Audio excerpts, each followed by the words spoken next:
ओम शांति। आज Pune quarter gate के भाई बहने सामने हैं। तो मुझे याद है मार्च में खास भट्टी की करके आए थे। मुझे लगता है पुणे में 10 साल के बाद पहली बार, 10 साल तो क्या, मुझे लगता है पुणे में भट्टी में पहली बार ही क्वार्टर गेट वालों ने निमंत्रण दिया था। और ख़ास वो भट्टी हुई थी बहुत अच्छी, उसमें जेल में भी कार्यक्रम करवाया था। साथ में एक टीचरों का अच्छा कार्यक्रम हुआ था और सभी बीके भाई बहनों के लिए जोन के काफ़ी सारे भाई बहनें भी आए थे। उसके बाद ही पूरा कोरोना का प्रकोप भी शुरू हो गया, समस्या प्रॉब्लम शुरू हो गई। तो उसके बाद बहनें कभी मतलब बीच में कहा था कि कभी आप आना है आपको दोबारा एक बार, क्योंकि उस समय तो बच्चों की परीक्षा वगैरह ऐसा समय था। तो एक दिन संकल्प आया क्यों ना हम साइंस के साधन के द्वारा जाएं।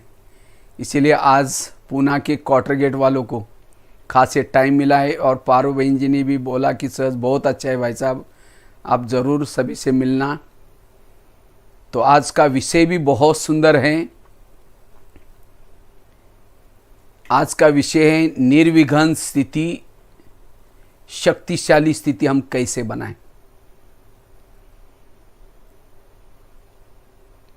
और ख़ास तो मैं इससे पहले भी एक बार आए थे पुणे में, दादी ने खास निमंत्रण दिया था। और उस समय दादी जी साथ में थे, अब्रिशांता दादी जी, जो सभी सेंटर पर गए थे। मैं देखता था उस समय दादी जी इतनी निरहंकारी, में पहली बार ऐसा देखा था। जब भी दादी मुरली वगैरह सुनाती थी उसके बाद क्लास रहता था। जब क्लास रहता था उस समय दादी जी उठ करके सामने बैठेगी। तो हमने कहा दादी जी आप यहाँ बैठ, नहीं कहते, मैं अभी स्टूडेंट हूँ। तो इतना मैंने देखा निरहंकारी, इतना सिंपल सिटी।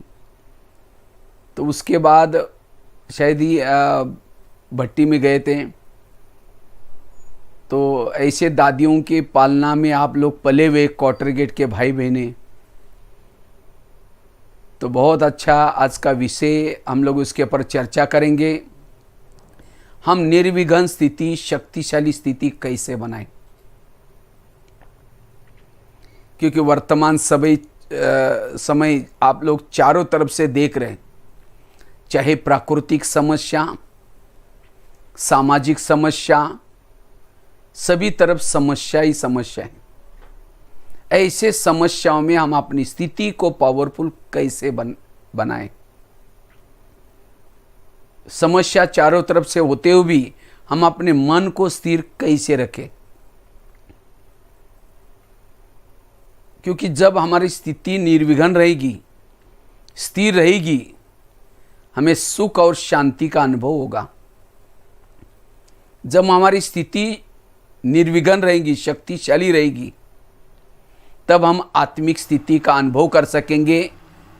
तब जाकर के आत्मचिंतन, परमात्मा चिंतन का अनुभव कर सकेंगे। अगर स्थिति विघ्नों में होगी,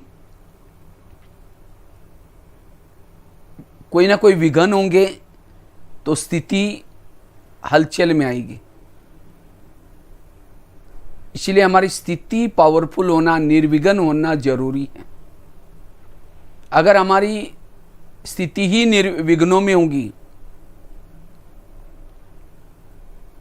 तो मनोबल कमजोर होगा, आत्मबल कमजोर होगा। इसलिए हमें निर्विघ्न बनना, निर्विघ्न वाला ही स्थिति को शक्तिशाली बना सकता है। निर्विघ्न वाला ही वायुमंडल को अच्छा बना सकता है। निर्विघ्न वाला ही संगम युग के समय को सफल बना सकता है। जिसके जीवन में कोई विघ्न है, समस्या है, उसका टाइम वेस्ट हो जाएगा। वो योग में भी बैठेगा तो उसका योग नहीं लगेगा। जिसके जीवन में समस्या है, प्रॉब्लम है, अगर जीवन में कोई विघन है,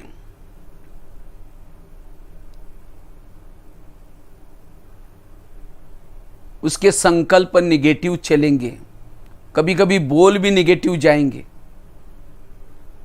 इसलिए अपनी स्थिति को निर्विघ्न बनाना पहले जरूरी है। अगर हमारी पुरुषार्थ में स्थिति ही विघ्नों में है,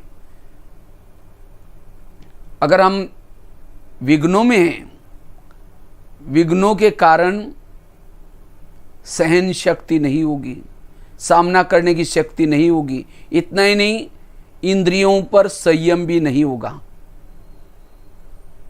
अगर स्थिर योगी बनना है, कर्म योगी बनना है, इसलिए निर्विघ्न बनना जरूरी है। और ये तो अभी हमारा परीक्षाओं का समय है। अगर बच्चा परीक्षा के समय विघ्नों में होगा, तनाव टेंशन में होगा, तो परीक्षा में फेल हो सकता है। इसलिए इसे अंतिम समय का समय हमारा बहुत ही नाजुक है, और इस नाजुक समय में हमें निर्विघ्न बनना जरूरी है। जितना निर्विघ्न बनेंगे, स्थिति शक्तिशाली बनेगी। जिसके पुरुषार्थ जीवन में विघ्न है, छोटी सी भी बात उसको बड़ी लगती है।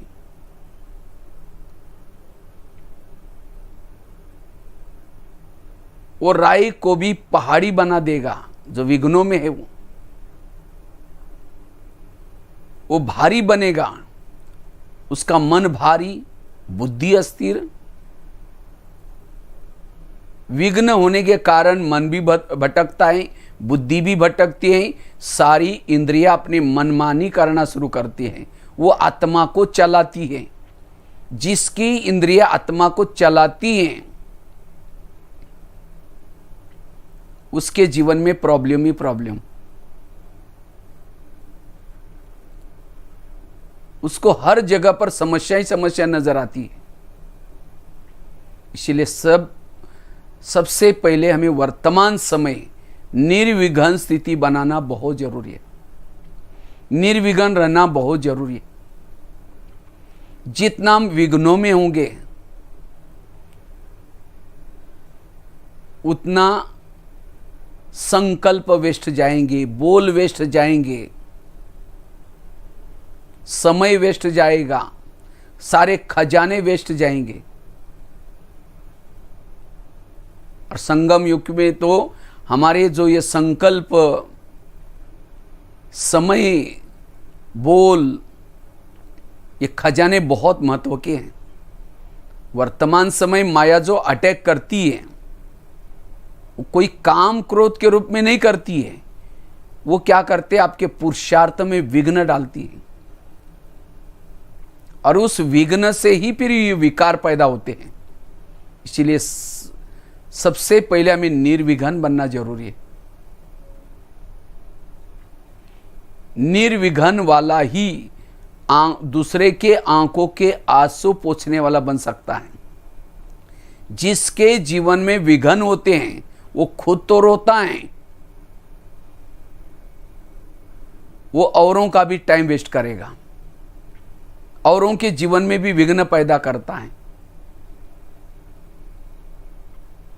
तो हमें तो रोने वालों की आंखों के आंसू पोंछने वाले बनना है, दूसरों का सहारा बनना है। कौन बन सकता है? जो खुद निर्विघ्न है। इसलिए निर्विघ्न वाला ही शक्तिशाली बन सकता है। वो अंतिम परीक्षा में पास हो सकता है।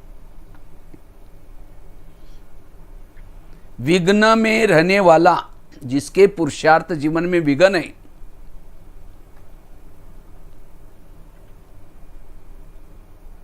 विघ्न है, जैसे एक तो बताए, वो वायुमंडल खराब करेगा, अपना टाइम वेस्ट करेगा। विघ्न वाला हमेशा हलचल में आएगा, उसके चेहरे में खुशी नहीं होगी। इसलिए बाबा कहते वर्तमान समय अपने आप को निर्विघ्न बनाओ। समस्या आएगी, बातें आएंगी, लेकिन निर्विघ्न स्थिति, और निर्विघ्न वाला शक्तिशाली है। शक्तिशाली वाला विकर्म से बच जाता है। जिसके पुरुषार्थ जीवन में विघन है, उसके द्वारा विकर्म बनते हैं, और संगम युग में एक गलती की 100 गुना दंड मिलता है। बोझ बढ़ता रहता है। हमें तो अनेक जन्म जन्मांतर का बोझ कम करना है। इसलिए निर्विघ्न बनना जरूरी है। कुछ भी हो जाए, हमें विघ्न न आए, ये ध्यान रहे। विघ्न आएंगे, ऐसे नहीं कि विघ्न नहीं आएंगे, लेकिन विघ्न में निर्विघ्न रहना है। तब हम पढ़ाने वाले परमात्मा का नाम प्रत्यक्ष कर सकेंगे। इसलिए मुझे लगता है पुणे में गणेश की पूजा ज़्यादा होती है। पुणे, सांगली, कोल्हापुर, उस एरिया में, वैसे तो पूरा भारत में तो होती है, लेकिन खास तो पुणे के साइड पर पुणे भी और मुंबई में भी गणपति की पूजा ज़्यादा होती है।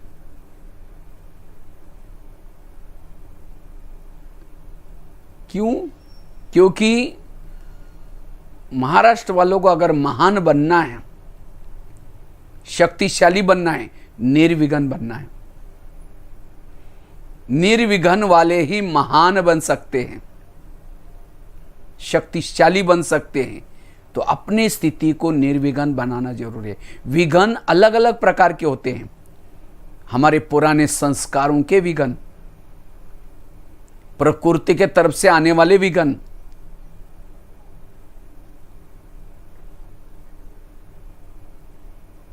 हमारी कर्मेंद्र के द्वारा आने वाले विघ्न, आगे चल करके तो ईविल आत्माओं के तरफ से आने वाले विघ्न भी आएंगे। लेकिन सभी तरफ के विघ्नों में निर्विघ्न, गणेश जी को निर्विघ्न वाला देवता बोलते हैं।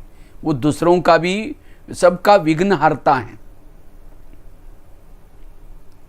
विघ्न हरने के लिए क्या किया? समाने की शक्ति। गणेश जी के बाद समाने की शक्ति दिखाते हैं। पेट बड़ा अर्थात समाने की शक्ति। तो इसी तरह हमें भी निर्विघ्न बनना है, समाने की शक्ति चाहिए। कोई कुछ भी कहता है, कोई कुछ भी बोलता है, उसको पेट में रखो, ना सोचो ना किसी को सुनाओ। सोचा सुनाया विघ्न बढ़ गया। इसीलिए अगर निर्विघ्न बनना है, औरों के विघ्न हारना है, खुद भी निर्विघ्न बनना है, स्थिति को शक्तिशाली बनाना है, समाने की शक्ति। और क्या दिखाते हैं? गणेश जी को हाथी का सिर दिखाते हैं। कहते हाथी का सिर, हाथी क्या करता है? कान हमेशा हिलाता रहता है। कहते हैं हाथी इतना बड़ा होता है तो भी अगर चींटी भी गई वो मर जाता है, इसलिए कान हिलाता रहता है। इसी तरह अगर मुझे निर्विघ्न बनना है, शक्तिशाली बनना है, तो हमें भी अटेंशन रूपी कान हिलाते रहना है। छोटी छोटी बातें, व्यर्थ बातें मेरे कान में न जाए। अटेंशन रूपी कान हिलाते रहो। नहीं तो हम क्या करते हैं? कोई व्यर्थ सुनाता है, और क्या हुआ, और क्या हुआ, ये चीटी वाली बातें, छोटी छोटी बातें हमारे पुरुषार्थ में विघ्न बन सकती है, स्थिति को हिला सकती है। इसीलिए अगर शक्तिशाली बनना है, ऐसी बातों के लिए कान हिलाते रहो। इसीलिए बाबा ने भी कुछ दिन पहले कहा, बच्चे तुम्हारा समय बहुत ही अमूल्य है। झगमुई झगमुई बातें नहीं करो। फलाना ऐसा करता है, ये ऐसा करता है, इसमें टाइम वेस्ट नहीं करो। दोपहर युग से लेकर के यही करते रहे, नीचे उतरते गए। इसीलिए अगर निर्विघ्न बनना है, शक्तिशाली बनना है, गणेश के समान निर्विघ्न का देवता बनना है, अटेंशन रूपी कान हिलाते रहो। और क्या दिखाते? लड्डू दिखाते, लड्डू बूंदी के लड्डू, अर्थात संगठन के साथ हमें रहना है।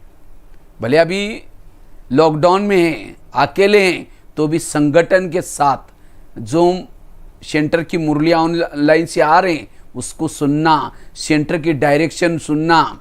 ऐसे नहीं कि बहनें तो देख ही नहीं रहे, बहनें सब देख रहे। मैं भी अभी देखूंगा कौन कौन इस क्लास से जुड़े हैं, कैसा पता चलेगा? अगर चैटिंग में अपना आईडी से ओम शांति भाई जी लिखेंगे तो हाजिरी लग जाएगी। हाँ, तो सभी को चैटिंग जरूर करना है। जो मैंने बहन जी को पूछा, एक आपको कैसा पता चलेगा कौन जुड़ा है? अगर जुड़ा है तो ओम शांति लिखता है, उसकी हाजिरी लग जाती है। कितने लोग जुड़ते हैं पता चलता है। इसीलिए संगठन के साथ रहना, जो डायरेक्शन आते हैं, जो मुरली सुनाते वो हमें इस साधन के द्वारा, मैं तो सोचता हूँ सचमुच बहनों की बड़ी बलियारी है, वंडरफुल है। कई तो ऐसे सेंटर पर बहनें रहती हैं जिन्होंने कभी लौकिक पढ़ाई इतनी की नहीं, कंप्यूटर के बारे में कोई ज्ञान नहीं, एंड्रॉयड के बारे में कोई ज्ञान नहीं, लेकिन ऐसी मुसीबत आ गई जो सभी ब्राह्मण आत्मा का भोजन ही बंद हो गया, आत्मा का भोजन। तो भी बहनों ने क्या किया, पहले तो थोड़ी दिन तपस्या की ली, तो उनको लगा ये क्या हो गया, तो भी उन्होंने सीख करके अब सारे सेंटर पर लगभग ऑनलाइन से क्लासेस करना शुरू। तो गृहस्थी में रहने वाले भाई बहनों के लिए बहनें कितनी मेहनत कर रहे, तो हमें इस ज्ञान रत्नों की कदर करनी है और पढ़ाई पढ़नी है। जो भी साधन मिला पढ़ाई पढ़नी है, इससे स्थिति शक्तिशाली बन जाएगी। अगर भोजन ही नहीं करेंगे कमजोर हो जाएंगे, स्थिति बिगड़ जाएगी।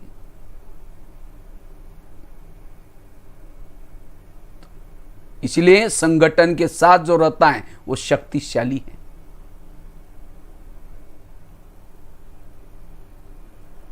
और क्या दिखाते हैं? एक पांव ऊपर एक पांव नीचे, गणेश जी डांस कर रहे हैं। तो हमारी भी एक पांव धरती पर, दूसरा पांव ऊपर। अब घर जाना है, अब घर जाना है। हमें वो घर परम धाम दिखाई पड़े, परमात्मा दिखाई पड़े, तो यहाँ की इस दुनिया की बातें, हद की बातें दिखाई नहीं पड़ेंगे। निर्विघ्न रहेंगे, शक्तिशाली बनेंगे। ढूंढ लगे रहे, अब घर जाना है। अब इस दुनिया के विस्तारों में नहीं जाना है। पेट को चाहिए क्या? 2 ही रोटी चाहिए। इसलिए उपराम बनना, वैरागी बनना, स्थिति शक्तिशाली बनेगी, निर्विघ्न बनेगी।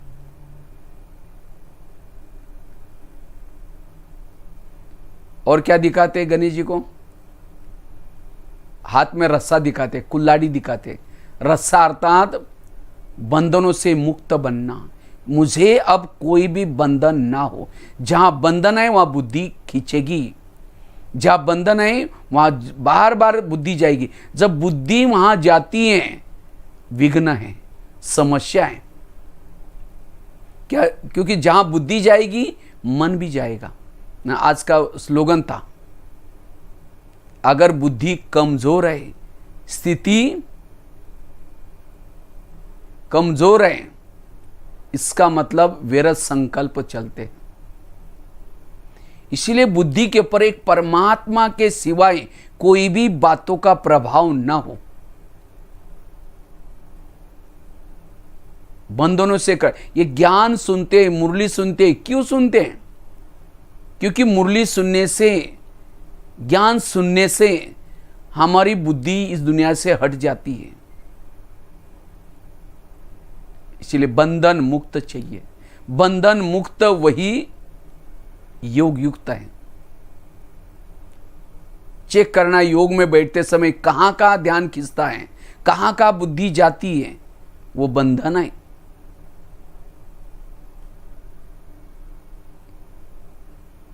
और क्या दिखाते गणेश जी को? गणेश जी शिव जी का पुत्र हैं, तो हम भी किसके पुत्र हैं? शिव जी। शिव अर्थात कल्याणकारी। जिसका बाप कल्याणकारी है उसके जीवन में कोई भी अकल्याण हो ही नहीं सकता। निश्चिंत रहो। भले कोरोना की समस्याएं, चाहे कोई भी समस्याएं, आपका कल्याण ही होगा। आपका काम है परमात्मा का गुणगान करना। वाह बाबा, वाह ड्रामा, वाह वाह करते रहो, कितनी भी कुछ भी हो जाए। क्योंकि जीवन की अकल्याण की बातों में भी कल्याण समाये हुआ है। पर्दे के पीछे कुछ ना कुछ कल्याण है। इसलिए मेरा काम है प्रभु का चिंतन करना। अरे कैसे होगा, फिर मेरे बच्चों की परीक्षा कैंसिल हो गई, फिर मेरा दुकान इतना दिन बंद हो गया, फिर मेरा ऐसा हो गया। ये टेंशन करने का मेरा काम नहीं। मेरा काम है प्रभु का गुणगान करना। भक्तों के जीवन में जो प्रॉब्लम आती है, बच्चों की जीवन जो प्रॉब्लम आते हैं, उसका समाधान करने का काम है परमात्मा का। हमें जो भगवान ने ड्यूटी दी है वो करनी है। हमारी ड्यूटी है प्रभु चिंतन करने की, और प्रभु की ड्यूटी है भक्तों की जीवन में जो प्रॉब्लम है उसका समाधान करना। हम क्या करते हैं, प्रभु का काम हम करते हैं। मेरा क्या होगा और मेरा कैसा होगा, वो कहता अच्छा ये मेरा काम कर रहा है, मैं बीच में क्यों जाऊं। इसीलिए अगर निर्विघ्न बनना है, प्रभु चिंतन करो। कल्याणकारी परमात्मा मेरा साथी है, संसार कल्याणकारी है, ड्रामा कल्याणकारी है, हर घटना कल्याणकारी है। मुझे सोचना नहीं है। अगर वे संकल्प करेंगे, विघ्न पैदा होंगे। क्योंकि संकल्प से बोल पैदा होते हैं, संकल्प से वृत्ति पैदा होती है, संकल्प से भावना पैदा होती है, संकल्प से व्यवहार पैदा होता है। बीज ही है मेरा निगेटिव, सब कुछ निगेटिव। इसलिए परमात्मा कल्याण करे, मेरा कल्याण ही करेगा। तब हमारी स्थिति शक्तिशाली रहेगी, समर्थ रहेगी। सोच सोच करके हम और ही दलदल में फंसते हैं। इसलिए व्यर्थ संकल्प से बचना वो है शक्तिशाली। निर्विघ्न बनने के लिए व्यर्थों से बचना, प्रभु चिंतन करना। गणेश जी की मां कौन है? पार्वती। जिसकी मां पार्वती है, पार्वती मतलब इस संसार से दूर पार वतन में रहने वाला मेरा परिवार है। मेरा परिवार सारा ऊपर है, पिता भी ऊपर है। हाँ? तो इसीलिए मेरा सर्व संबंधी ऊपर है। बाबा ने कहा ना, हमारा और कुछ नहीं, भाई बहने और साथ में ताया जी। बाबा ने शंकर जी को ताया जी बोला। वो सारे ऊपर है। इसलिए हम पार वतन में रहने वाले, उसी घर के रहने वाले हैं। इस स्थिति में जो रहता है वो निर्विघ्न है। जिसका भाई, गणेश जी का भाई कौन है? कार्तिकेय। कार्तिकेय अर्थात ब्रह्मचारी, पवित्र। जिसने पवित्रता को अपना भाई बनाया वो निर्विघ्न है। उसके जीवन में कोई विघ्न नहीं है। जिसका बाप कल्याणकारी हो, जिसका परिवार ऊपर हो, जिसका भाई पवित्रता हो, उसके जीवन में रिद्धि सिद्धि, उसकी जो पत्नी पीछे आएगी, वो सदा सफल बन सकता है। इसलिए हमें निर्विघ्न बनना है।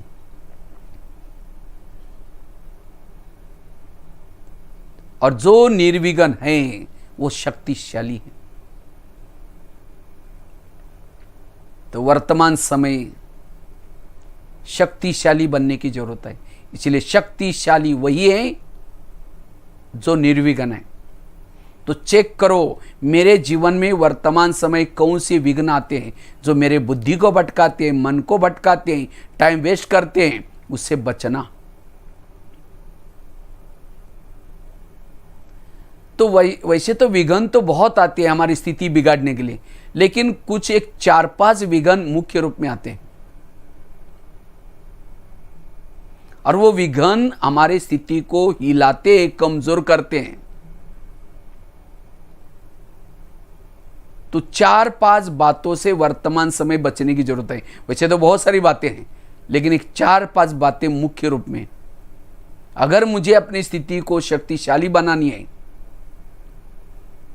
स्थिर बनानी है, निर्विघ्न बनानी है, ये 4-5 बातों से बचना है। तो सबसे पहली बात है, विघ्न पैदा करने वाली बात, व्यर्थ संकल्प। जैसे बता ना, आज के वरदान में बाबा ने कहा कि बुद्धि को कमजोर करने वाली, अस्थिर बनाने वाली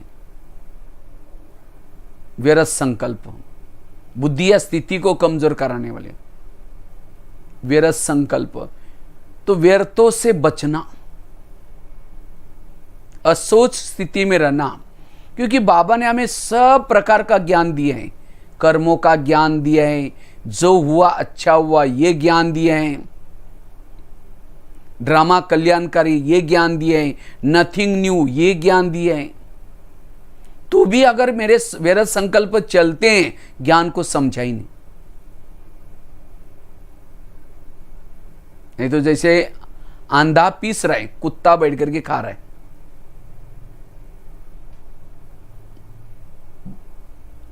जमा कुछ भी नहीं होगा। इसी तरह हम योग लगा रहे हैं, पुरुषार्थ कर रहे हैं और मन निगेटिव सोच रहे हैं, मेरा संकल्प चल रहे, आपका जमा कुछ भी नहीं होगा। फिर हमारी बिंदु स्वरूप स्थिति, विधेयी स्थिति, अशरीरी स्थिति, आत्मिक स्थिति नहीं बनेगी, देह भानी बना रहेगा। फिर लगता है ये क्या हो रहा है, सारा दिन मेरा संकल्प चलते हैं। इसलिए लीकेज को बंद करो। एक शिष्य गुरुजी के पास गया, कहता है गुरुजी मैं बहुत भक्ति करता हूं, दान करता हूं, पुण्य करता हूं, लेकिन मुझे कुछ अनुभव ही नहीं हो रहा है। तो गुरुजी हंसने लगे, कहते बात तो सही है। कहते हैं 3-4 दिन पहले मैं बगीचे में बैठा था, तो उस समय एक 4-5 युवा आए और युवाओं ने कहा कि हमको पानी चाहिए पीने के लिए। तो गुरुजी ने कहा वो सामने वाला एक कुआं है, वहाँ कुएं में जाओ, वहाँ कुएं के पास ही बाल्टी रखी है, रस्सा रखा है, कुएं में पानी है, जाकर के पी के आओ। तो 5-6 युवा वहाँ चले गए और जाकर के उन्होंने बाल्टी को रस्से से बांधा, कुएं में छोड़ा, पानी खींचा, पानी कुछ नहीं मिला। दोबारा बाल्टी डाली, पानी खींचा, पानी नहीं मिला। तीसरी बार, चौथी बार, 10 बार वो बाल्टी डालते थे, नीचे ऊपर खींचते थे, पानी नहीं मिला। प्यासे चले गए, कुएं में पानी था, बाल्टी थी, रस्सा था, तो भी प्यासे गए। क्यों? बाल्टी को छेद थे। वो तो कुएं के पास गए थे, हम तो सागर के पास आए हैं, शांति का सागर, आनंद का सागर, शक्ति का सागर। लेकिन अगर सागर के पास होने के बाद भी हमें कोई अनुभव नहीं होता, कई भाई बहनें कहते मुझे आत्मा का अनुभव होता ही नहीं, मुझे फरिश्ता स्थिति का अनुभव होता ही नहीं, मुझे डीप साइलेंस का अनुभव होता ही नहीं। कारण है व्यर्थ संकल्प। हमारे पास बाल्टी है, बाल्टी कौन सी? बुद्धि, मन। रोज पुरुषार्थ भी कर रहे, खींच भी रहे हैं लोग, लेकिन अनुभव नहीं। क्यों? बाल्टी को छेद है, मन को छेद है, निगेटिव सोचने की आदत है।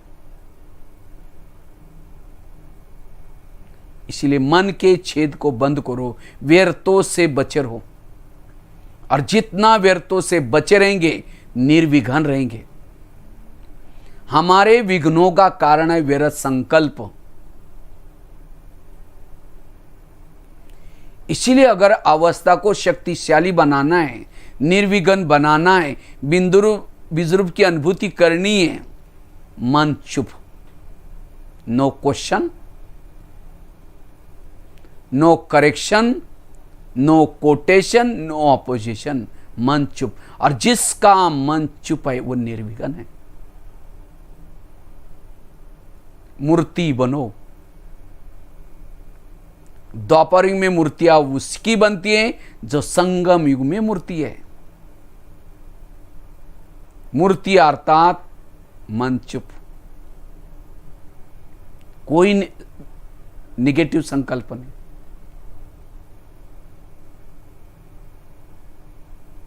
वो है शक्तिशाली, वो है निर्विघ्न गणेश।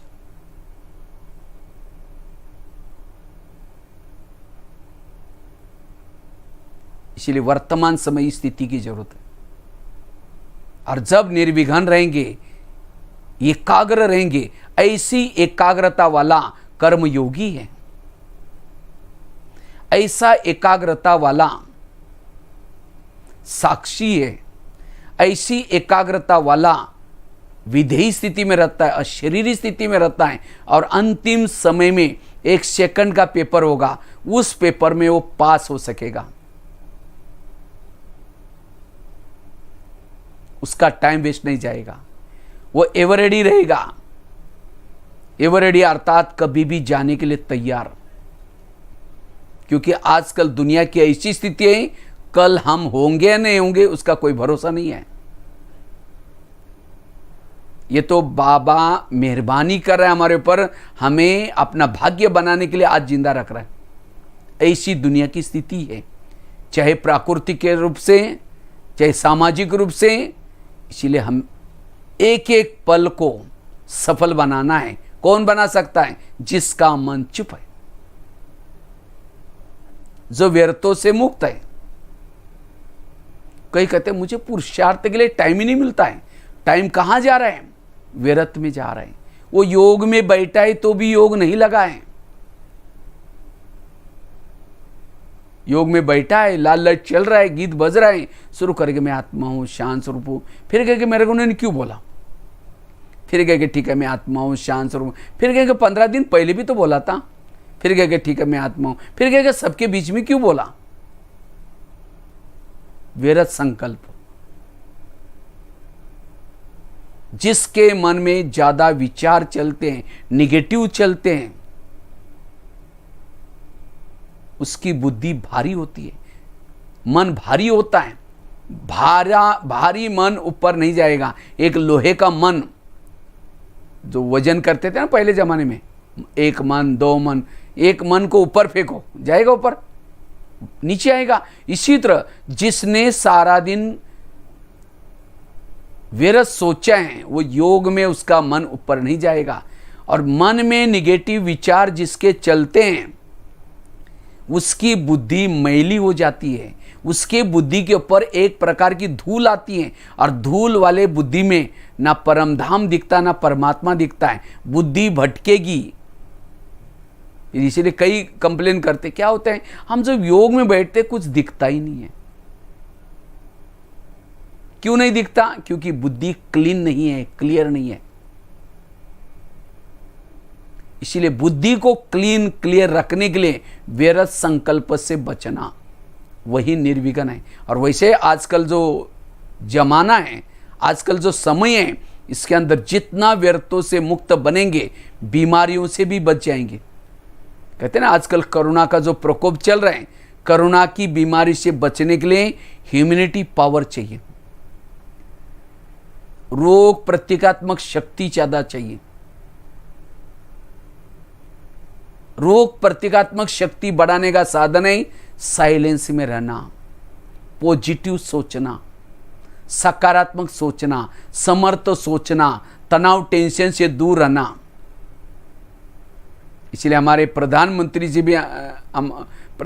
जी ने भी हमको एक मंत्र दिया है सभी को, हमारे लिए जान अच्छी है तो हमारे लिए जहान है, हमारी हेल्थ अच्छी है तो हमारे लिए दुनिया है। लेकिन हेल्थ अच्छी तब रहेगी जब सकारात्मक सोचेंगे, पॉजिटिव सोचेंगे। ये ज्ञान केवल सत्युग में जाने के लिए नहीं है, वर्तमान समय में भी, संगम युग में भी अगर हमें हेल्दी रहना है, वेल्दी रहना है, हैप्पी रहना है, ज्ञान की जरूरत है। इसलिए व्यर्थों से बचना, संकल्प से सारा कल्प चलता है। संकल्प मेरे नेगेटिव, कल्प भी मेरे लिए नेगेटिव। जिसका मन चुप रहता है, व्यर्थों से मुक्त है, वो निगेटिव को पॉजिटिव में चेंज करेगा। इतना ही नहीं, उसके जीवन में जो समस्या आई है, प्रॉब्लम आई, वो कुछ दे के जाएंगे, भरपूर करके जाएंगे। तूफान भी उसके लिए तोहफा बन जाएगा। ये कोरोना आया है, जिसने व्यर्थों से मुक्त है, उसके लिए बहुत कुछ दे के जाएगा। और जो निगेटिव सोचता है, व्यर्थ सोचता है, तनाव टेंशन में रहता है, उसका बहुत कुछ लेके जाएगा। इसलिए तनाव टेंशन में नहीं आओ। कोरोना आया है, जाएगा भी। जैसे यात्रा करते हैं, यात्रा में कई साइड सीन्स आते हैं, तो इसी तरह जीवन भी हमारी एक यात्रा है। इस यात्रा में एक कोरोना का भी साइड सीन आया है, लेकिन हमें पॉजिटिव रहना है, समर्थ रहना है। और जो निगेटिव अस्थिर है, उनको भी हमें धैर्य देना है। कुछ नहीं होगा, अब पॉजिटिव रहो। हमें अनेकों के आंखों के आंसू पहुंचने हैं।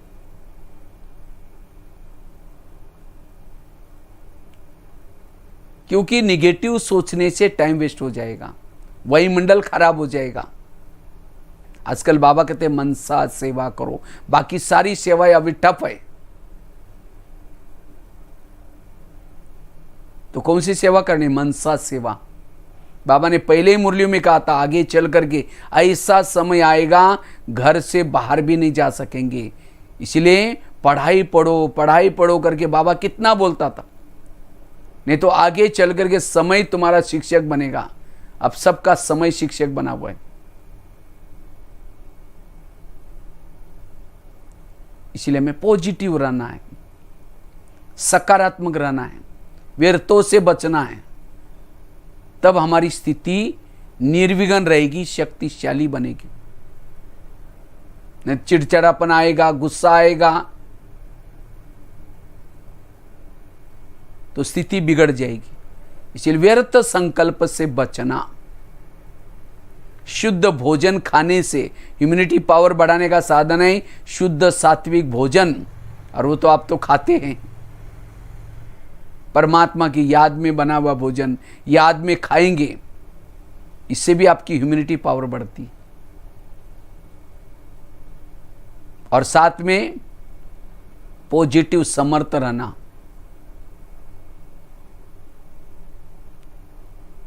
तो जितना समर्थ रहेंगे, पॉजिटिव रहेंगे, निर्विघ्न बनेंगे।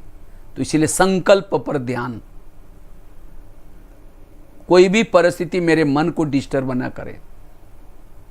पॉजिटिव वाला एडजस्ट करके चलता है, और निगेटिव वाला वर्तमान में नहीं जीता, भविष्य में जीता है। मेरा क्या होगा, फिर आगे क्या होगा, या जो बीती हुई घटना उसकी में जीता है, मेरे साथ पहले भी हुआ था ऐसे। और जो भविष्य में जीता है या बीती हुई बातों में जीता है, वो वर्तमान को बेकार बनाता है, खराब करता है। और जिसका वर्तमान खराब हो गया, उसका भूत और भविष्य वो भी खराब हो गया।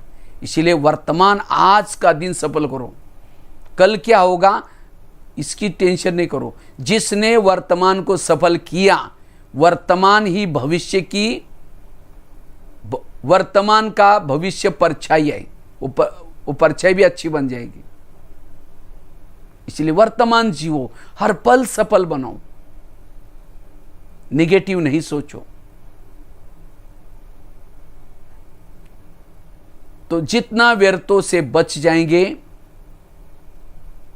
स्थिति निर्विघ्न रहेगी। संकल्प पॉजिटिव चलाने से स्थिति शक्तिशाली बनेगी।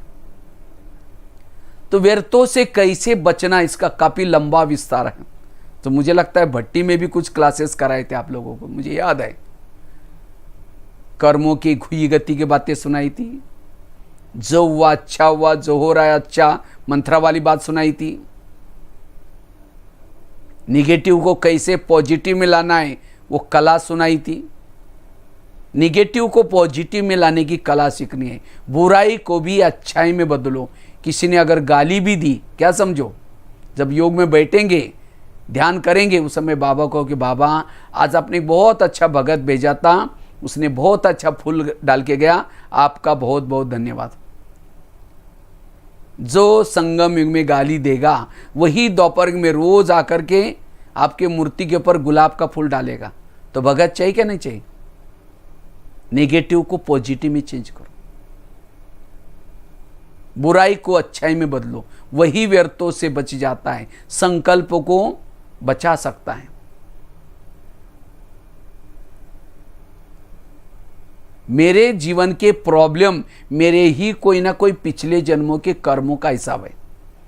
प्रकृति के साथ हिसाब, लोगों के साथ हिसाब, क्योंकि हमें अभी हिसाब चुकता करके जाना है। हमारी सबकी रिटर्न जर्नी है।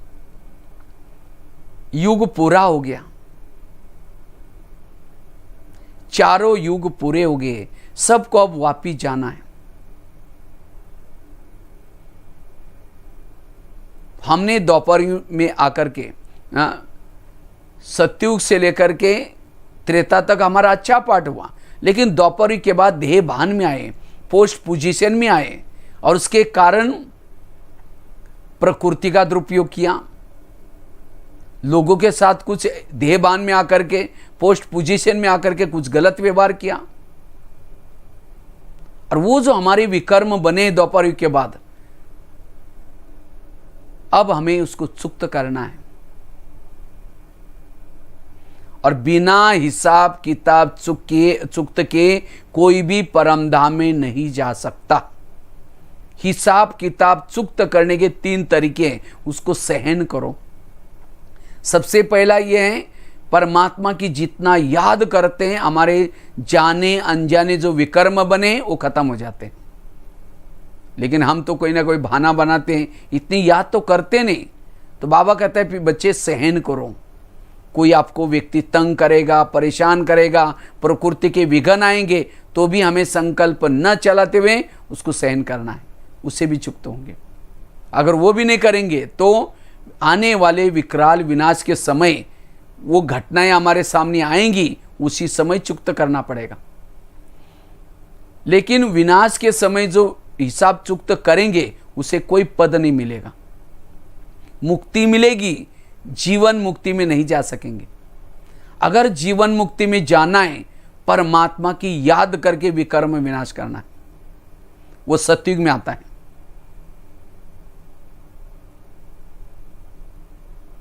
सहन करके हिसाब चुक्त करेंगे तो भी आएंगे, सतयुग त्रेता में आएंगे, लेकिन पद कम होगा।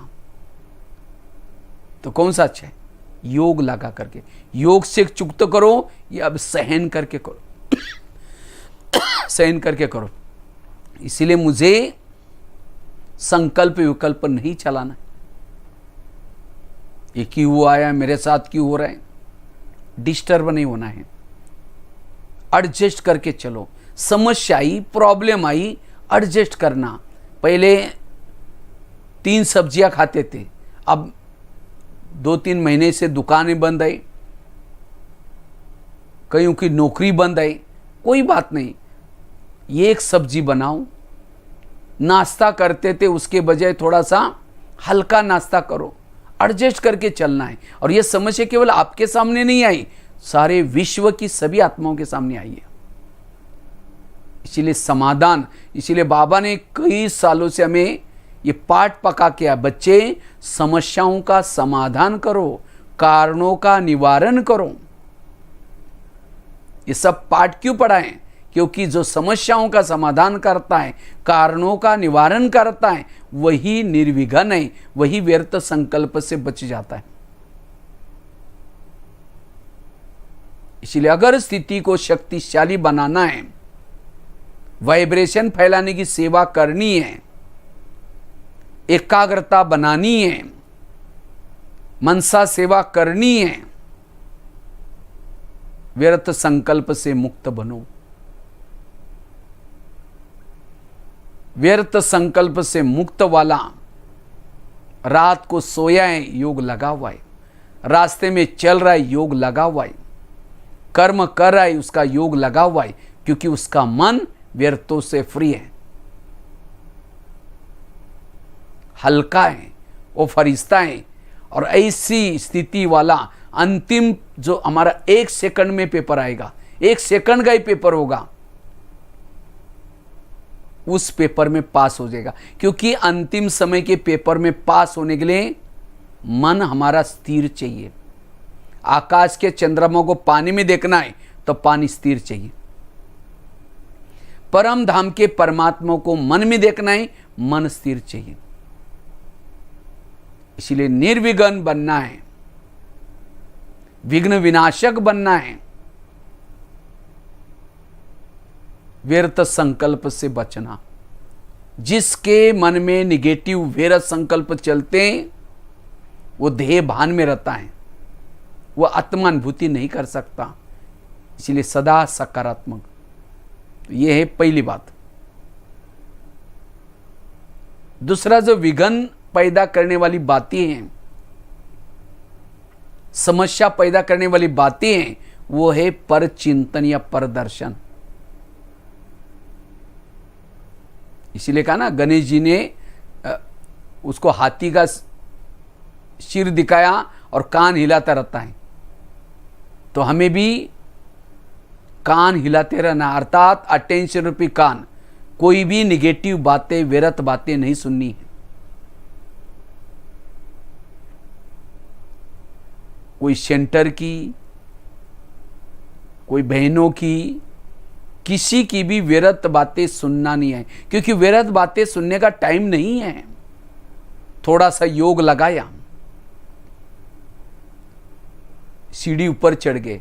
जैसे 84 जन्मों की सीढ़ी उतरने के लिए कितना साल लगे? 5000 साल लगे। अब वो सीढ़ी हमें दोबारा चढ़नी है, कितना साल है? कितना साल मिले हैं? 1 जन्म मिला है। उतरने के लिए 84 जन्म लिए, अब चढ़ने के लिए 1 जन्म। और वो भी सभी को 1 जन्म नहीं मिला है। किसी को 10 साल से ज्ञान मिला हुआ है, किसी को 2 साल से, किसी को 5 साल से, किसी को 20 साल से, किसी को 30 साल से।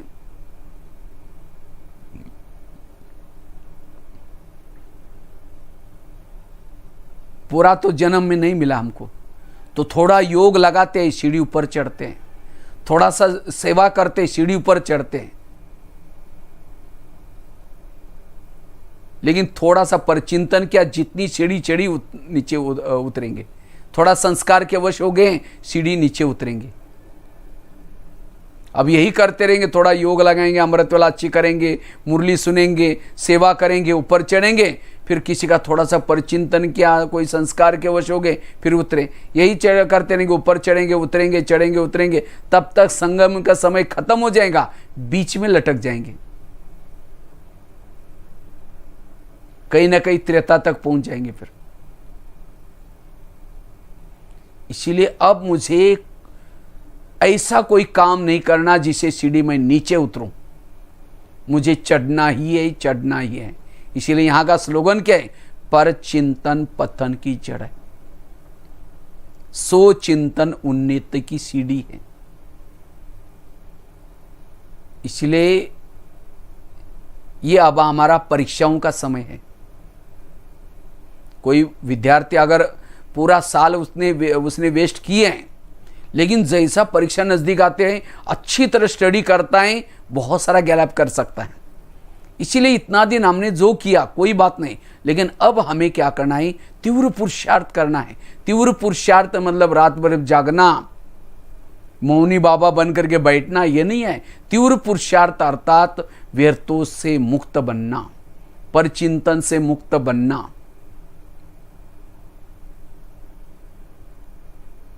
इसीलिए अब ये दृढ़ संकल्प करना है, मुझे किसी की निगेटिव बातें ना सुननी है, ना सुनानी है। अटेंशन रूपी कान हिलाते रहो। लेकिन कई कहते हम सुनते नहीं, कोई आकर के सुनाता है, क्या करें? क्यों सुनाता? हम कहते अच्छा और क्या हुआ? वो उठ के भी जा रहे हैं, कहेंगे बैठो ना, चाय पानी पी के जो ना, बताओ ना और क्या हुआ। एक दिन सुना, दूसरे दिन भी वो आएंगे और सुनाना शुरू करेंगे। आपको पता नहीं वहाँ ऐसा होता है, फलाना ऐसा करता है। अगर कान में बातें गई पूरा सबको डिस्टर्ब करेगी, सारी इंद्रियों को। इसलिए ऐसी बातों से हमें बचना। जिसको बाबा कहते बच्चे झगमुई झगमुई नहीं करो, संग दोष से बचे रहो। तो इसलिए पर चिंतन से बचना ये स्थिति को कमजोर कर देंगी, हलचल में लाएगी। क्योंकि किसी की निगेटिव बातें सुनते हैं तो भावनाएं खराब हो जाती हैं। अगर एक व्यक्ति के प्रति भी आपकी भावनाएं खराब है, निगेटिव है, उससे वृत्ति निगेटिव बनेगी। और जिसकी वृत्ति ही निगेटिव है, वाइब्रेशन भी निगेटिव चलेगा। मनसा सेवा भी नहीं कर पाएंगे। मनसा सेवा करने के लिए हमारी वृत्ति बिल्कुल पॉजिटिव चाहिए, नहीं तो निगेटिव वृत्ति एक प्रकार का दीवार का काम करते हैं और दीवार से वह वाइब्रेशन कहीं भी नहीं जाएंगे, मनसा सेवा नहीं पहुंचेगी। भले यहां से बैठे मनसा सेवा करने के लिए, लेकिन पहुंचेगी नहीं, क्योंकि दीवार बनी है। इसलिए मेरा कोई दुश्मन नहीं है, मेरे लिए कोई बुरा नहीं है। इसलिए बाबा ने ये ड्रामा का ज्ञान, हर एक का पार्ट अपना अपना ये ज्ञान सब क्यों दिया है बताया। हर एक का अपना अपना पार्ट है, हर एक को अपने अपने स्क्रिप्ट मिली है।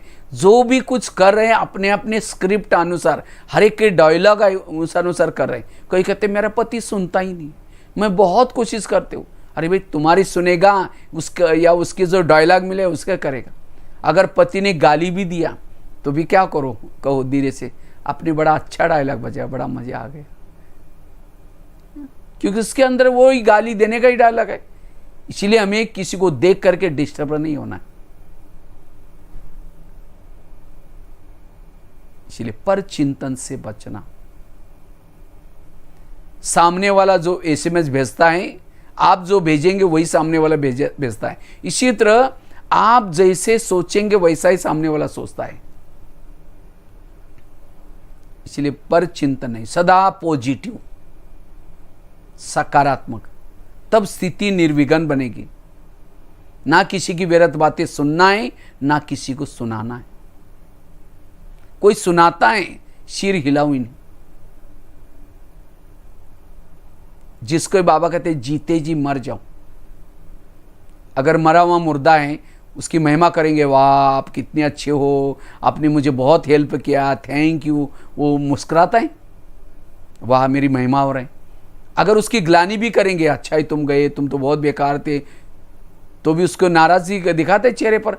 अब उसको गाली दो या महिमा करो, कुछ नहीं, स्थिर रहता है। इसी तरह हमें भी स्थिर रहना है। कोई ग्लानी करे, कोई महिमा करे, स्थिर।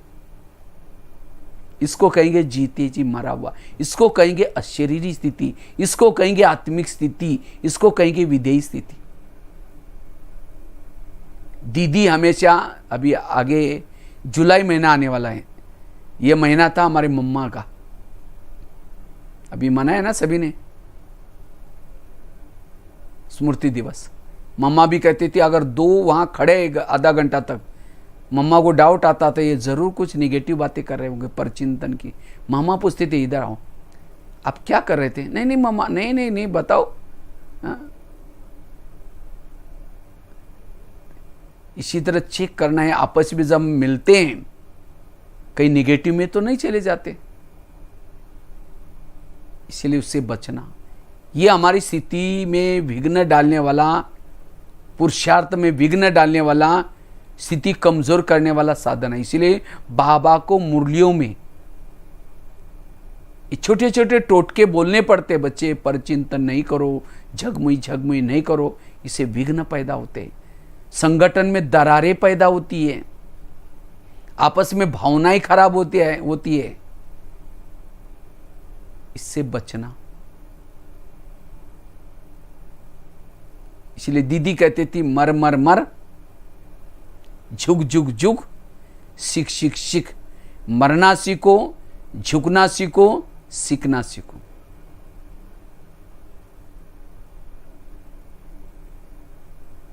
तब निर्विघ्न रहेंगे। इसलिए पर चिंतन से बचना। आओ, उसका तो कई युक्ति है, लेकिन मैं तो विस्तार में नहीं जाऊंगा। लेकिन निर्विघ्न बनने के लिए साधन है पर चिंतन से बचना। अटेंशन, मैं गणेश जी की बात बता रहा था, कान हिलाते रहना, अटेंशन रूपी कान, इंटरेस्ट नहीं लेना इन बातों में, क्योंकि अब टाइम बहुत कम है। कहते ना, एक यात्री यात्रा करने के लिए जा रहा था, उसकी यात्रा शुरू में तो बहुत अच्छी गई, फिर अचानक वो जंगल से शुरू हो जाते हैं वो यात्रा, तो उसको डर लगता है कहीं शेर ना आ जाए, चीता ना आ जाए, तो भी हिम्मत करके जाता है। लेकिन अचानक उसकी पीछे नजर गई, एक शेर उसके पीछे लगा था, तो शेर से बचने के लिए वो यात्री दौड़ता है, पीछे मुड़ता है, फिर दौड़ता है। अचानक वो यात्री एक कुएं में गिर गया, और कुएं में भी नीचे नहीं गिरा, बीच में बेलपत्ती पर लटक गया। उसको जान में जाना ही अच्छा हो गया, मैं नीचे गिरने से शेर से बच गया। उसको लगा शेर तो भाग गया होगा, लेकिन जैसा उसने ऊपर शेर करके देखा, शेर ऊपर से नीचे देख रहा था। वो कहता है मैं ऊपर आऊंगा नहीं तो मेरे को क्या खाएगा। इतने में उस यात्री को लगता है देखता हूं पानी कितना है कुएं में। पानी देखने के लिए सिर नीचे किया, एक बहुत बड़ा अजगर मुंह फैला करके उसके तरफ आ रहा था। जैसा आवाज आया उसको लगा कोई शिकार मेरे लिए आई।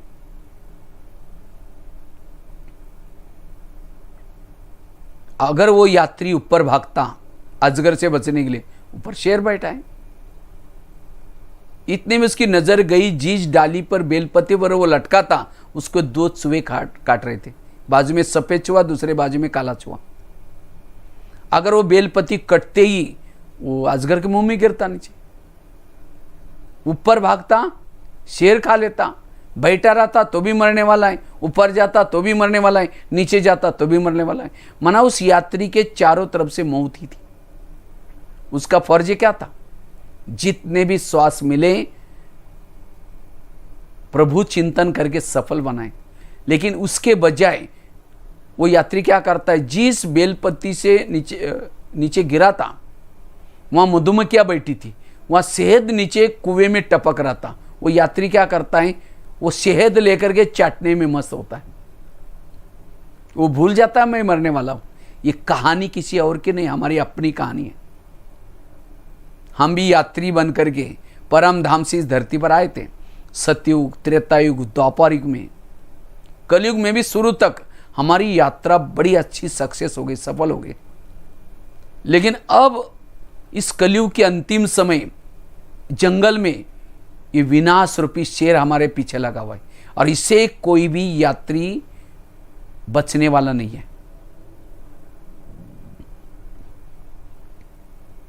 ऊपर से बॉम्ब है, नीचे से ज्वालामुखी फटेगी, अर्थात अजगर है।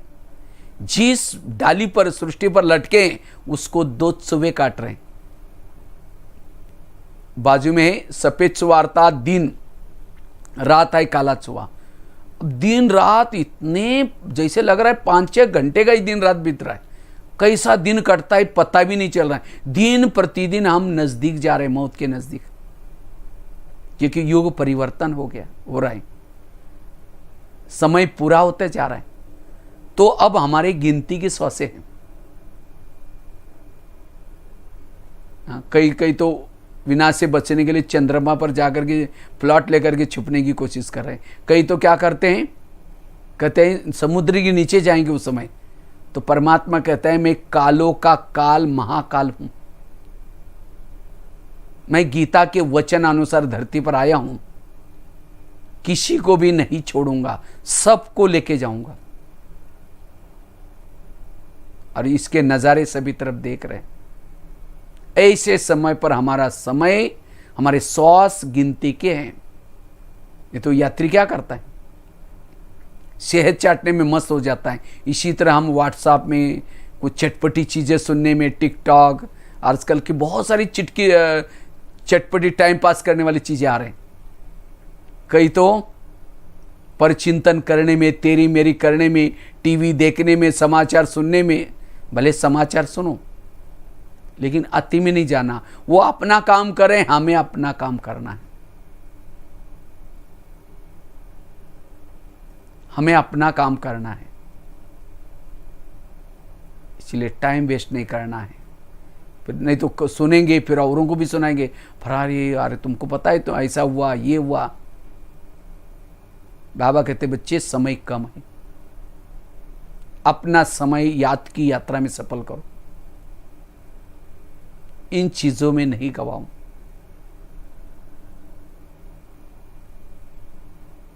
इसलिए गिनती के श्वास हैं, कहा ना, प्रकृति रोज बाबा के पास आकर के कहते बाबा हम अपना काम चालू करें।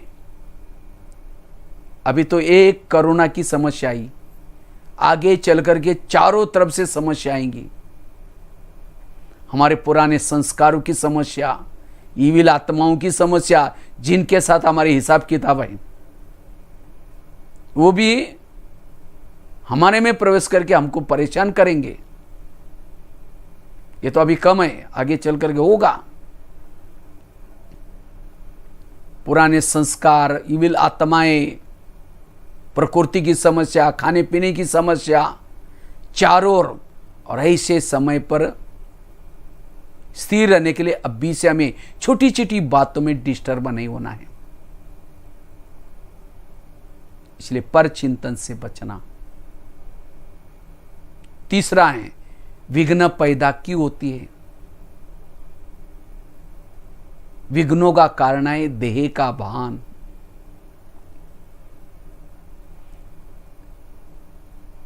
इसलिए देही अभिमानी स्थिति रखो।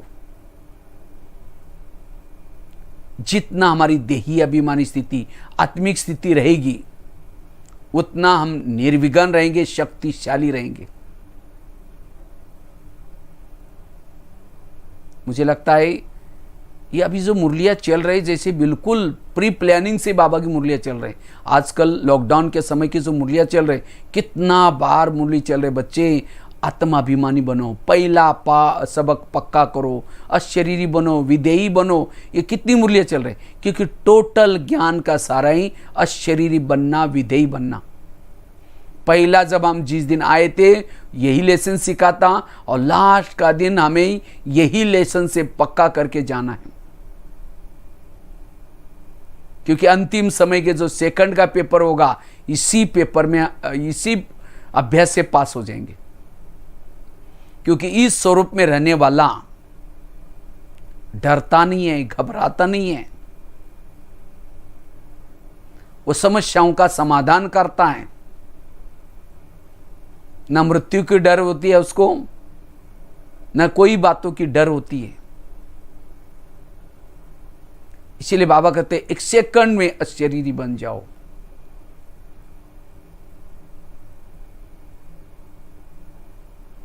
यह अभ्यास हमें करना है। यह करने के लिए बाबा ने को कितना सारा ज्ञान का विस्तार करना पड़ा, कर्मगति का विस्तार, ड्रामा का विस्तार, ताकि हमारा मन चुप रहे, व्यर्थों से बच जाए। और जितना व्यर्थों से बचेंगे, लिखे से बचेंगे, उतना ये स्थिति आएगी। इसलिए अशरीरी का अभ्यास, आत्मा का पाठ पक्का करना, देह भान में नहीं आना। क्योंकि जो आत्मा के स्वरूप में टिका रहता है, निरंतर परमात्मा से कनेक्ट है। जितना आत्मा की स्थिति में रहता है, अति इंद्रिय सुख मिलता है, उसके चारों तरफ से वो वाइब्रेशन फैलाता है। विधेयी स्थिति, बीजरूप स्थिति, बिंदु स्वरूप स्थिति, ये सूर्य के समान स्थिति है। कृष्ण अर्जुन को कहता है, हे अर्जुन, हे पार्थ, अब तुम सूर्य बनो, सूर्य। दुश्मन से बचने का आधार है सूर्य की स्थिति, जिसको बाबा कहते हैं ज्वाला स्वरूप। जितना ज्वाला स्वरूप स्थिति में रहेंगे, उतना ना काम विकार आएगा, ना क्रोध आएगा, कोई भी विकार आपके इस सूर्य वाली स्थिति में नहीं आएंगे। इतना ही नहीं, जन्म जन्मांतर से जो हमारे विकर्म बने हैं, वो भस्म होते जाएंगे। रात को सोए हैं, वो स्थिति रहेगी। ये स्थिति ऐसी है, यहां इस संसार में रहते हो भी, चलते हुए भी संसार से बाहर है। इस दुनिया से पार है। योगी चलता है यहाँ, लेकिन यहाँ होते हुए भी जैसे यहाँ है ही नहीं। उसके इर्द गिर्द में सभी गुण और शक्तियां होंगी। कब? जब ये आत्मिक स्थिति, अशरीरी स्थिति होंगी। इसीलिए इस स्थिति में रहने वाला निर्विघ्न है। उसको धुन लगे अब घर जाना है, उसको सामने घर दिखता है, सामने परमात्मा दिखता है। ये गीत है ना, यही कही बाबा नजर नहीं आते। किसको नजर नहीं आते? जो देह के भान में है उसको नजर नहीं आते। तो बाबा मुझे नजर आए, परम धाम नजर आए, इस स्थिति में रहना है। इस स्थिति में रहने वालों को के अंदर देवता के गुण, देवताओं की संस्कृति अपने आप आती है। वो किसी को दुख नहीं देगा। वो मान अपमान निंदा स्तुति में भी समान रहेगा, क्योंकि इसी स्थिति से उसको सुख मिल रहा है। कोई उसको पूछे न पूछे, सम्मान दे या न दे, वो सदा संतुष्ट रहेगा। उसका चेहरा हर्षित रहेगा। इसलिए ये भान मेरा सदा बना रहे, तब निर्विघ्न रहेंगे। तब बाप समान स्थिति रहेगी। जैसा बाबा शांति का सागर है, आनंद का सागर है, क्षमा का सागर है, ये गुण उन आत्मा में होगी। कब? जब हमारी स्थिति आत्मिक स्थिति है, देहभान से परे है। ये हमारी शक्तिशाली स्थिति। इसलिए आत्मा का पाठ पक्का करना। लेकिन इस ज्ञान मार्ग में चलते चलते हम कभी कभी देहभान में आ जाते हैं। कब देहभान में आते? थोड़ा सा अमृत वाला ढीली हो गई, थोड़ा सा क्लास के पहले योग नहीं किया, थोड़ी सी मुरली नहीं सुनी, देहभान जागृत होता है। इसीलिए जब तक जीना हमें पढ़ना जरूर है। भले आप लॉकडाउन में हैं, सेंटर पर नहीं जाते, तो भी जो बाबा ने प्रबंध करके दिया है आपको, जैसे कहा ना ऑनलाइन से सुनना, जरूर सुनना है, क्योंकि आत्मा को का भोजन है। जितना ये भोजन देंगे, पॉजिटिव विचार देंगे, आत्मिक स्थिति रहेगी। ये तीन चीजों से, अमृत वाला योग से, क्लास के पहले योग करने से और ईश्वरीय महावाक्य सुनने से, सवेरे सवेरे तीन चीजों करने से हमारा आत्मिक भान रहता है। और जिसका आत्मिक भान है, सारा दिन निर्विघ्न रहेगा, शक्तिशाली स्थिति में रहेगा।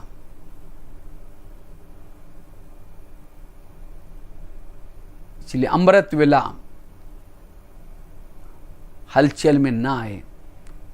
सवेरे सवेरे आलस आएगा, आलस के साथ दोस्ती नहीं करना। अरे कल दोपहर को सोए ही नहीं, तो रेस्ट ही नहीं हुआ, फिर कल सवेरे उठना है, बर्तन मांजना है, फिर ये करना है, वो करना है। रात को सोते समय बातें याद आएगी, लेकिन आलस नहीं करना है। अमृत वाला उठना है, भले कोई देखे ना देखे, बाबा देखता है। और केवल उठना पर्याप्त नहीं, उठ करके आंखें खोल करके बैठना, क्योंकि हमारा योग है बुद्धि का योग।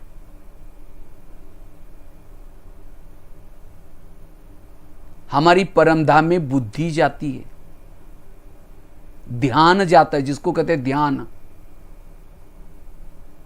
जब योग में बैठते हैं, उस ध्यान को आधा पौन घंटे के लिए परमधाम में भेजना है।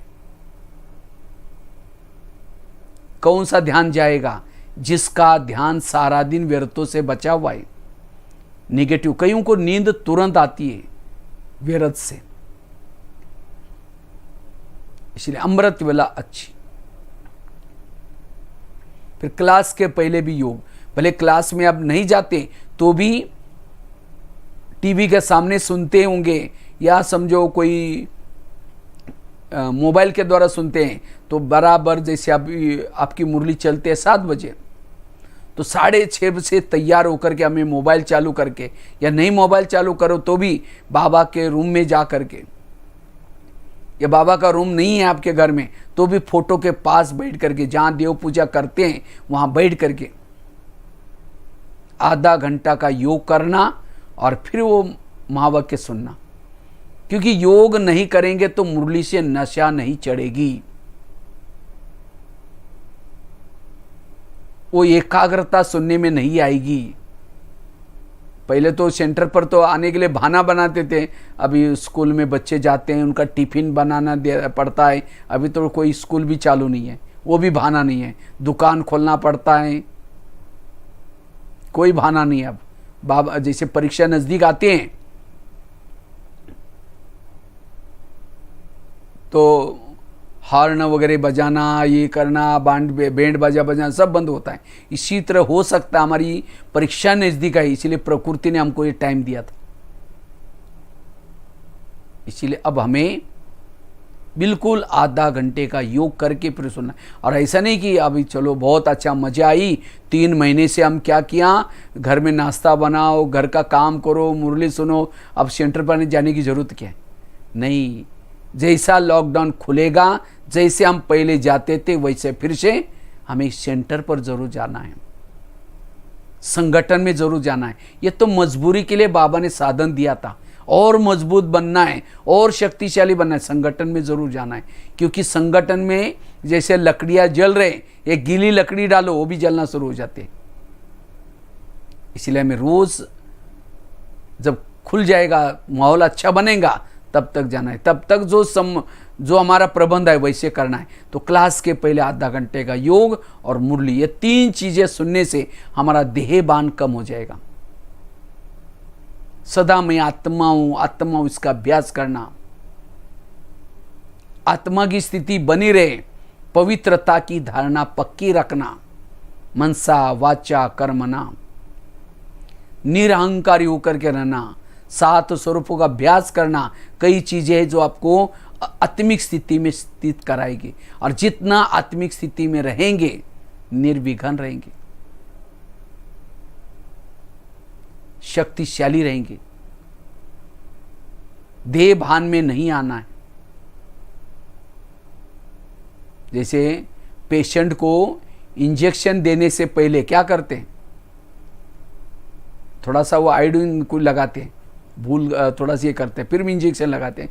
इसी तरह बाबा भी क्या करता है, ये ज्ञान योग का पहले से आयोडीन लगा करके फिर बाद में ज्ञान का इंजेक्शन लगाता है।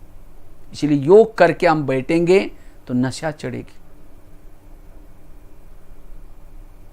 आत्मिक स्थिति में रहना, देह भान में नहीं आना है। देह भान में आए स्थिति बिगड़ गई।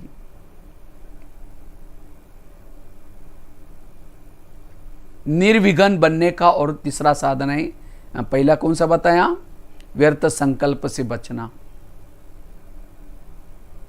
उसके लिए गणेश के समान अटेंशन रूपी कान हिलाते रहना। कोई भी निगेटिव बातों को अंदर पेट में रखना, उसका ना चिंतन करना, ना किसी को सुनाना।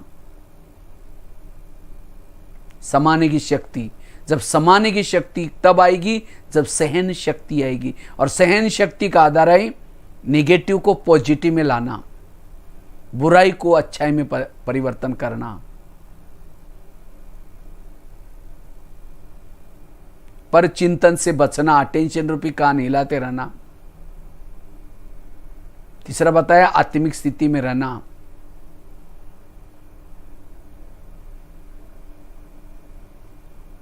चौथी चीज है, हमारे पुरुषार्थ में विघ्न क्यों आता है, निर्विघ्न रहे इसके लिए, और निर्विघ्न से शक्तिशाली बने इसलिए पुराने संस्कारों से बचना। जब ज्ञान मार्ग में चलते चलते जब पुराने संस्कारों के वश हो जाते हैं, तब जाकर के हमारे पुरुषार्थ में विघ्न आते हैं, स्थिति कमजोर हो जाते हैं, हम दिल शिकस्त हो जाते हैं। अरे मैं इतना कल अमृतवेला भी किया, योग भी लगाया, मुरली भी सुनी, सेवा भी की, तो भी मैं संस्कार के वश हो रहा हूं। तब लगता है कि मैं जैसे आया था वैसे है, बाबा भी मुझे मदद नहीं कर रहे हैं। जब कभी कभी हम संस्कारों के वश हो जाते हैं, तब हम जाकर के क्या होते हैं, दिल शिकस्त हो जाते हैं, हमारे पुरुषार्थ में विघ्न पैदा होते हैं, हमारी स्थिति कमजोर हो जाती है। इसलिए कुछ भी हो जाए, हमें संस्कारों के वश नहीं होना है।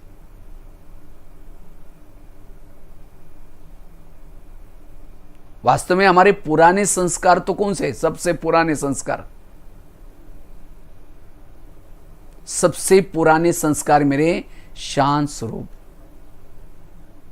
आनंद स्वरूप, शक्ति स्वरूप, प्रेम स्वरूप, देवताओं के संस्कार मेरे पुराने संस्कार है। ये जो काम के, क्रोध के, अभिमान के, गुस्से के, ये तो बीच के संस्कार हैं। तो इस बीच के संस्कारों के वश नहीं होना है। और क्यों वश हो जाते हैं? क्योंकि सब संस्कारों के वश हो जाते हैं तो इंद्रियों के वश हो जाते हैं, इंद्रियों के वश हो जाते हैं। तब जाकर के लगता मैं अकेला हूं, मुझे मेरी इंद्रियां भी सहयोग नहीं दे रहे। तब विघन ही विघन पैदा दिखती है, चारों तरफ से विघन ही दिखाई पड़ते हैं। और जो खुद विघ्नों में है, दूसरे की विघन क्या हारेगा?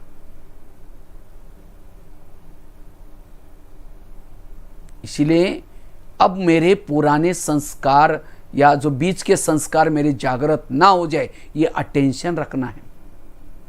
क्यों जागृत होते हैं? उसको कहीं ना कहीं भोजन दे देते हैं। और आजकल तो ऐसी बहुत सारे साधन बने जो बीच के संस्कार, काम के, क्रोध के संस्कार जागृत होने के लिए माया ने अच्छे अच्छे साधन बनाए हैं। और खास तो मोबाइल, ये बहुत अच्छा साधन है। और हमें काम तो मोबाइल से लेना है। हमारी मुरली भी उसमें से आती है, हमारा बाबा भी उसी में दिखता है, लेकिन माया ने अपनी लाइन भी उसे जोड़ दी है। इसलिए बचना, इस साधन से बच करके रहना, इस साधन का प्रभाव मेरे ऊपर ना पड़े, इसके लिए स्थिति पावरफुल चाहिए। तो बहुत सारी बातें हैं, अब लोग हम यहीं पूरा करेंगे। हाँ, तो मैं आपको बता रहा था पूना वालों को, क्वार्टर गेट वालों को शक्तिशाली बनाने के लिए।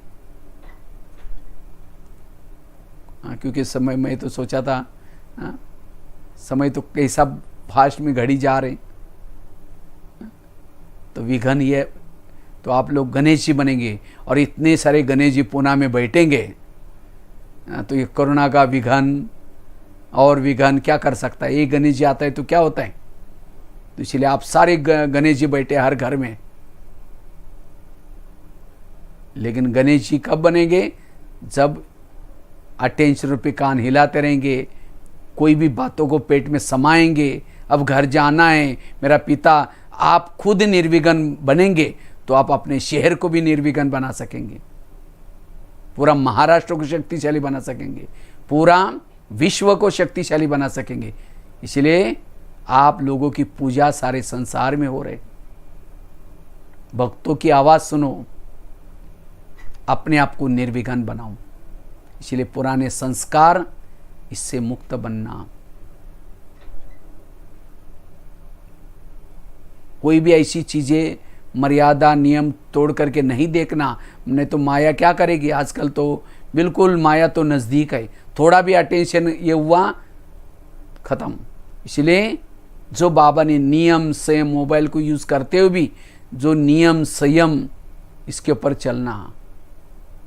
याद रखना, अगर मैं ये सब देखूंगा मेरा पद कम हो जाएगा।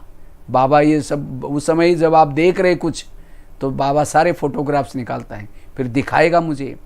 इसलिए अटेंशन करके मुझे कोई भी गलत साइड में नहीं जाना, क्योंकि ये थोड़ा भी ऐसे चीज़ें मिलती हैं तो हमारा देह बान आ जाता है। जब देह भान आ गया, बाकी सारे विकार आ गए। देह भान विकारों का सरदार है। इसलिए पुराने संस्कार का भोजन ना देना, अपने आप को सदा बिजी रखना। जितना बिजी रखेंगे पुराने संस्कार जागृत नहीं होंगे। जितना आप ज्वाला स्वरूप तपस्या करेंगे पुराने संस्कार जागृत नहीं होंगे। इसलिए तपस्या, ठीक है। तो लास्ट में तो 4 बातें खास बताई शॉर्ट में।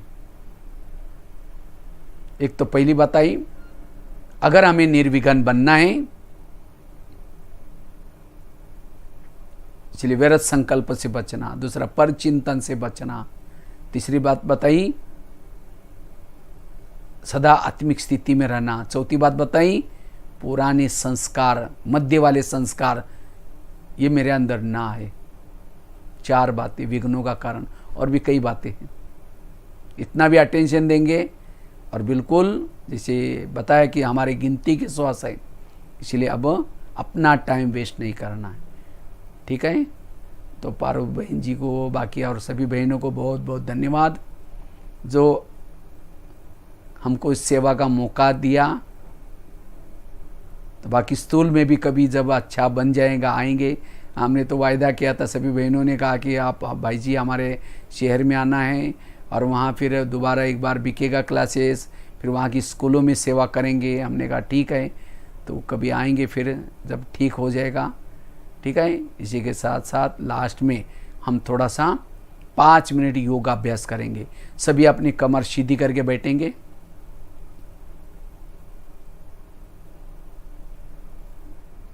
भ्रुकुटी में अपने आप को स्थित करेंगे।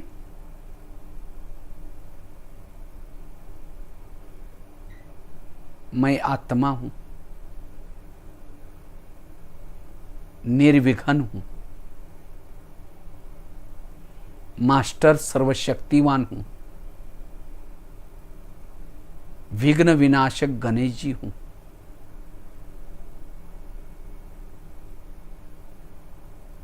अनेक रोने वालों की आंखों के आंसू पोंछने वाली हूं, भक्तों की इष्ट हूं।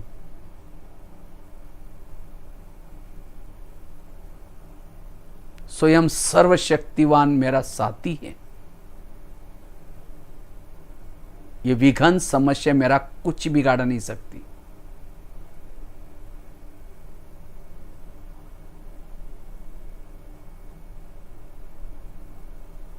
अब मेरी रिटर्न जर्नी है। युग परिवर्तन का समय है। सचमुच मैं बहुत भाग्यशाली हूं। हर युग में, हर जन्म मेरा हीरो पार्ट रहा, क्योंकि महान आत्माओं के संग में मैंने पार्ट बजाया।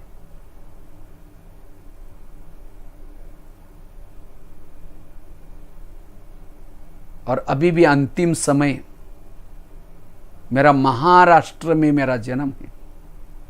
महान राष्ट्र में जन्म है जो संतों की भूमि है।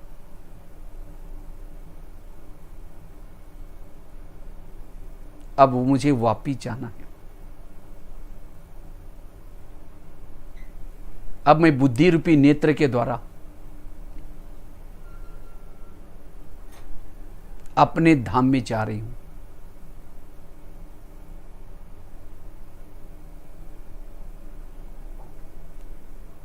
यात्रा पर हूं, बुद्धि से यात्रा कर रही हूं। चांद सूरज तारंगन भी पार, अव्यक्त वतन बुद्धि के सामने देख रहे हो। अव्यक्त वतन को, जहां फरिश्तों का राजा ब्रह्मा बाबा बैठे हैं, लाइट माइट स्थिति में। आज की अव्यक्त वतन की रौनक बड़ी निराली है, जहां आज फरिश्तों की सभा लगी।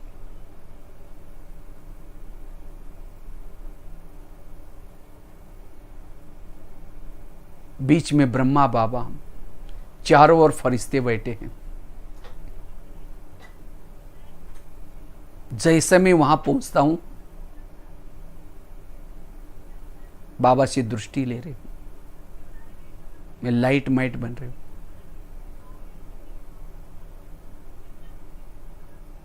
मम्मा से दृष्टि ले रही हूं,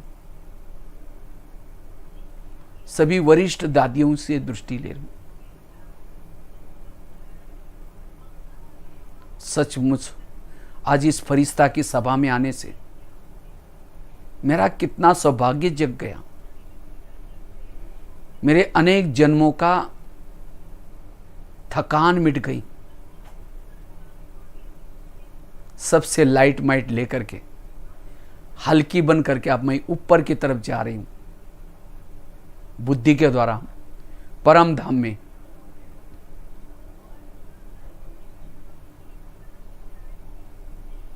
जहां सर्वशक्तिवान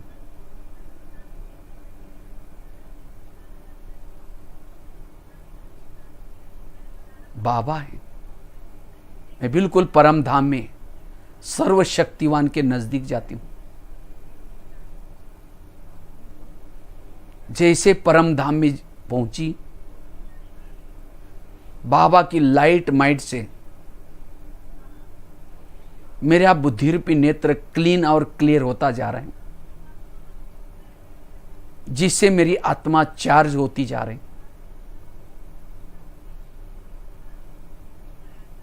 जिस बाबा को देखने के लिए युगों से मेरी आंखें तरस रही थी,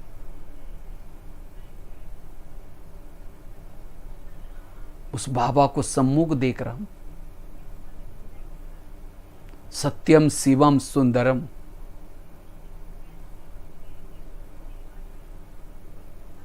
प्यारे बाबा, अपने ज्ञान का डमरू बजा बजा करके अगम निगम के सारे भेद खोले। मैं आपके उपकार को भूल नहीं सकता हूं।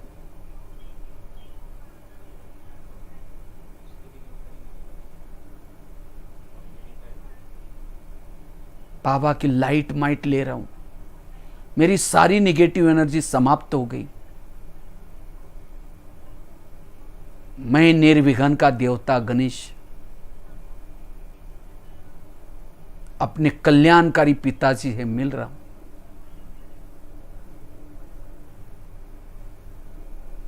मेरे सारे विघ्न समाप्त हो गए।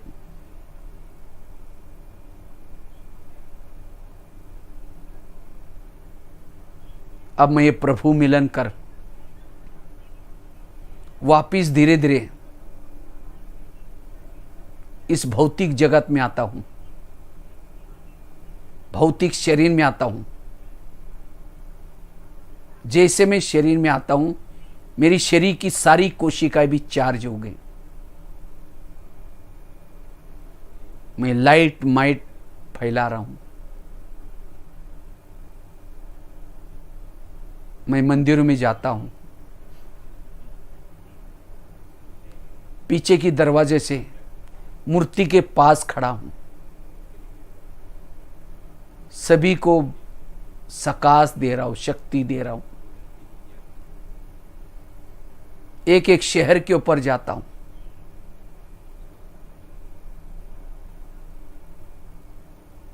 परमात्मा से प्राप्ति हुई शक्तियां फैला रहा हूं। अलग अलग देशों के ऊपर जाकर के वाइब्रेशन फैला रहा हूं। मैं निर्विघ्न हूं, शक्तिशाली हूं। अब माया मेरा कुछ बिगाड़ नहीं सकती। मैं निर्विघ्न हूं, शक्तिशाली हूं, ज्वाला स्वरूप हूं।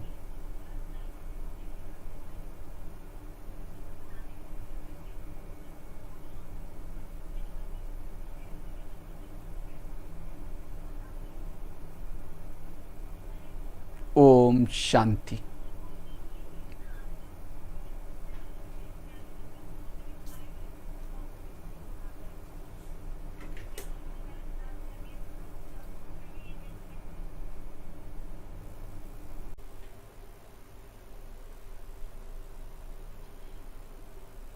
ओम शांति।